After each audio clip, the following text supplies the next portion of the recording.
దేవుని వద్ద కొబ్బరికాయను కొట్టేది ఎందుకు? సర్వదేవతలను పూజించే సమయాల్లో, యజ్ఞ హోమాల్లోనూ, కొన్ని శుభకార్యాల్లోనూ కొబ్బరికాయను కొడుతూ ఉంటాము. కొబ్బరికాయపైనున్న పెంకు మన అహంకారానికి ప్రతీక. ఎప్పుడైతే కొబ్బరికాయని స్వామి ముందు కొడతామో మనం అహంకారాన్ని వీడినట్టు అనమాట.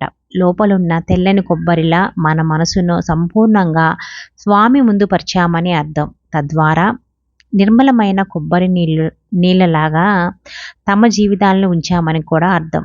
సృష్టి మొత్తములో నీరున్న కాయ కొబ్బరికాయే.